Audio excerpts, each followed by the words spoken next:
It's Monday, and here's a small lot of jewelry that we got from an appointment today.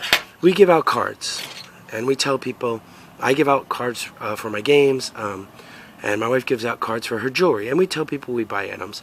And what happened was we got a call for an appointment, and we were actually very excited because we had no clue what there could be. There could have been like gold or silver, or there could have been really nice designer jewelry. There could have been pretty much anything, but when we got there, and the lady said she had laid it all out on the table, spread it all out, all the jewelry, right? And when we got there, there wasn't really much, and this was the best. And there's really nothing that special here, so we were a little disappointed, but we did buy some items from her.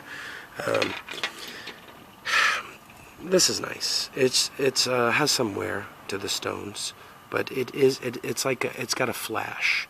And I would say it's a purple iridescent, and it does have rhinestones. It's definitely an older piece. It has like what looks like that kind of stainless steel back. We paid $40 for everything, so we did not overpay for anything. But I don't think there's anything here, maybe this, that's really worth more than tens of dollars, you know. Here's a nice pin set, and the funny thing is, both of these were signed with a name I do not recognize, and I actually can't make it out just yet. It looks like it looks like M and then L-E-N-T or M-I-E-N-T, or looks like M-I-E-N-T. Anyway, it's just a nice rhinestone feather pin.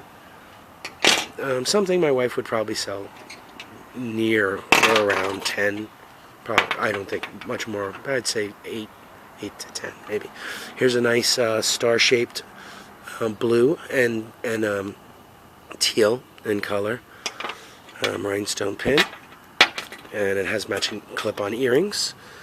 And again, this isn't a designer that anyone would recognize. It happens to be the same designer as this pin, right?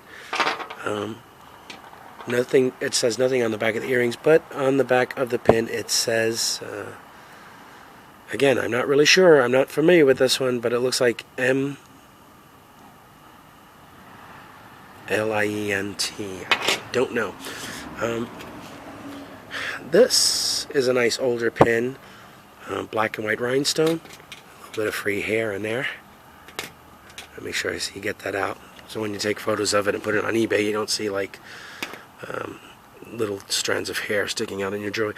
This is signed Austria on the back, so it's definitely an older piece. It would be pre-60s for sure. Probably needs to be cleaned a little bit. And it's a nice, I don't know, kind of a buckle design maybe, or something like that. I might say it's somewhat Art Deco. There's some nice Art Deco rhinestone shoe clips. Pretty, not signed, so maker is unknown. A little bit of wear on the back there. I don't think these are special enough to list online, and I don't think we'll make that much on them. Some of the stones are a little discolored. These are very beautiful, but they don't always sell well where we go. If they would sell somewhere, I would probably sell much better in the city, where if someone had a beautiful pair of shoes and they wanted to add some rhinestone accents to them. Where we are, most people are not, most of the ladies at shop our markets are not professional women. They're just regular ladies with regular jobs, and so they don't really wear fancy shoes so much, probably more like sneakers. So these would not look too great on sneakers. Here's a nice old pin. This one's from, I would say, probably the pre-40s. And it's just a nice flower enamel pin with some rhinestones and faux pearls. Not signed, not hallmarked by any maker. Some slight condition problems, still pretty enough to wear, not going to get us rich. Here's a star-shaped pin, and this one is hallmarked with JJ. I forget what JJ stands for, but there's tons of JJ jewelry online and out there on the internet to buy. There's nothing special about this pin other than it's for people who like cat pins, and there's plenty of people who like cats and like to wear cat pin jewelry, so my wife always buys those pins if they're inexpensive, and then she sells them, I don't know, anywhere from $3, $5, $6, something like that. Here's I'd just say a lovely gold tone feather pin. Nothing special about it. Nicely made, like Monet quality. But as far as I can tell, not hallmarked by any maker. I'm looking to see if there's a mark there, but that's probably just Swiss made. These are jade beads.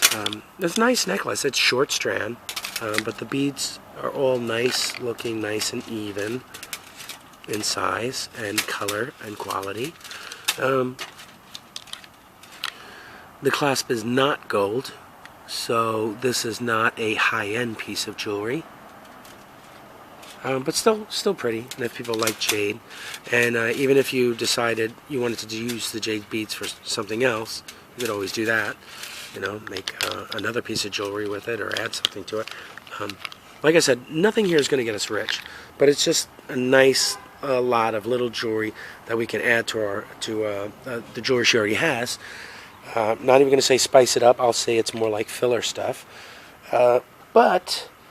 It's always nice to meet someone and to potentially have that introduction where they would be willing to sell you something else. And I was able to ask them about if they had games and maybe other stuff, because actually she has a lot of lovely stuff in her house. So we'll never know. You know, I'll let everybody know if it turns out to be a person who I buy from repeatedly. But that's it. That's all we got.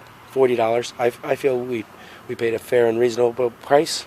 I don't think we're going to get rich. I think it'll take us some time to sell this stuff, but it is not. It's definitely. I feel that it's a decent amount of stuff for a decent price.